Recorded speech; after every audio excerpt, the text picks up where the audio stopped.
हैं कि मैं आपको जो बातें बताना चाहता हूँ कि अगर कोई पर्सन जो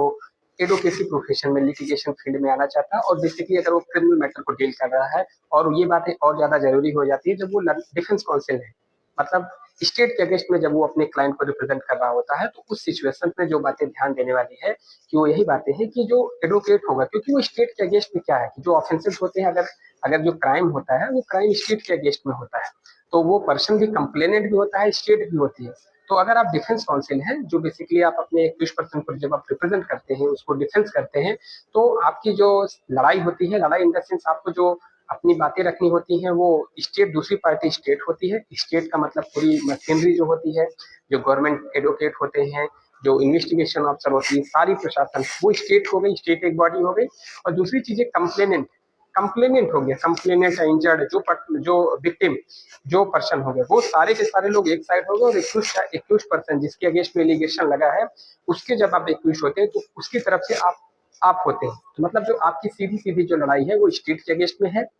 उस केस के कंप्लेनेंट, विक्टिम, इंजर्ड पर्सन के अगेंस्ट में है। इसलिए आपकी आपकी जो प्रिपरेशन होनी चाहिए, आपकी प्रिपरेशन बहुत स्ट्रांग होनी चाहिए, और आपको मेंटली भी बहुत स्ट्रांग होना चाहिए। आपको बिना किसी फियर से, आपको किसी से लड़ना नहीं होना चाहिए। आप बोल्ड, आपकी जो पर्सनालिटी होनी चाहिए बोल्ड होनी चाहिए।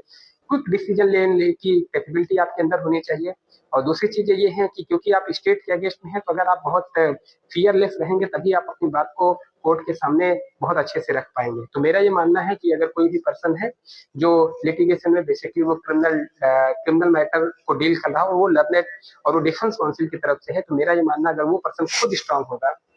तो उसको स्टेट के अगेंस्ट में तो लड़ रहा है, कभी कभी जो भी चीजें हैं, अगर वो बहुत बोल्ड होगा, अपनी बातें बहुत फियरलेस के बिना किसी अनड्यू इन्फ्लुएंस से वो अपनी बात रख पाएगा, तो मुझे ऐसा लगता है कि जो पर्सनालिटी, वैसे एडवोकेट की ये प्रोफेशनल एथिक्स भी होती है कि जिस क्लाइंट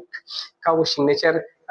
जिसके लिए रिप्रेजेंट करता है, जब वो हलफनामा को दस्तखत कर देता है या मेमो पे दस्तखत कर देता है, तो वो उसका भी प्रोफेशनल एथिक्स है कि अपने क्लाइंट के वेलफेयर के लिए, अपने क्लाइंट के लिए बेनिफिट के लिए, अपने क्लाइंट के ग्रोथ के लिए, जो भी चीजें उसके लिए बढ़िया रहता है, अच्छा रहता है, उसी के लिए हमेशा कोर्ट में रिप्रेजेंट करता है और उसको रिलीफ दिलाता है।